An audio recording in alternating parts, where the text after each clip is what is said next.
Hey y'all, welcome back to the Parables of Yahusha series. We're taking his stories and we are digging as deep as possible through the Hebraic lens, Torah, and the whole word of the Bible. Let's dig in. So we are going to be in Matthew 13, and we're going to start at verse 3. And he spoke to them much in parables, saying, See, the sower went out to sow, and he sowed. Some indeed fell by the wayside, and the birds came and devoured them. And others fell on rocky places, where they did not have much soil, and immediately they sprang up, because they had no depth of soil. But when the sun was up, they were scorched, and because they had no root, they withered. And others fell among thorns, and the thorns came up and choked them. And others fell on good soil, and yielded a crop, some 100-fold, some 60, some 30. He who has ears to hear, let him hear. Alright, so let's skip ahead a little to verse 18, because Yahusha is explaining to us what it means. You then hear the parable of the sower. When anyone hears the word of the rain and does not understand it, then the wicked one comes and snatches away what was sown in his heart. That is that sown by the wayside. And that sown on rocky places, this is he who hears the word and immediately receives it with joy. Yet he has no root in himself, but is short-lived, and when pressure or persecution arises because of the word, immediately he stumbles.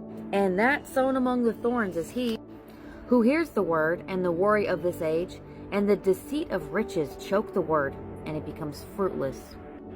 And that sown on good soil is he who hears the word and understands it, who indeed bears fruit and yields, some 100-fold, some 60, some 30. So what does this mean for us today? How does this apply to us? The seed is the word of Elohim. Torah already told us in Devarim, which is Deuteronomy 30, that the word is in your heart so you can do it.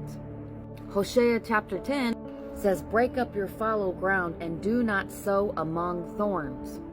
In Bereshit chapter, which is Genesis chapter 26, and this is in verse 12, it says, and Yishak, or I don't even know how you say that, but Isaac sowed in that land and reaped in the same year 100-fold, and Yahuwah blessed him. And why? Because he walked in obedience. Read the beginning of that chapter. So the wayside is this hardened heart. The enemy comes and steals the word. The rocky ground is one of shallow faith. So there's joy at first. They're so happy to receive the word. But they have no endurance when any kind of trials or persecution comes. And the thorns are the curse of the sin. Think of it like that.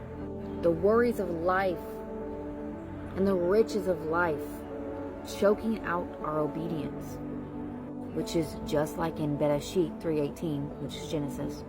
But let's talk about the good soil, because that's what we all want to be, right? That is one with a soft heart, ready to obey Yahuwah. Even if you don't understand, you're ready. Like Telachim, which is Psalms 119, tells us, this is verse 11, it says, I have hidden your word in my heart, that I might not sin against you. So Yahusha wasn't teaching, what is happening over here? He wasn't teaching farming tips. He's not telling you how to actually plant soil and seeds. He was teaching us that his word must be planted deep inside of our heart, guarded and rooted and obeyed, or it will be snatched away. It will be scorched. It will be taken away, completely lost.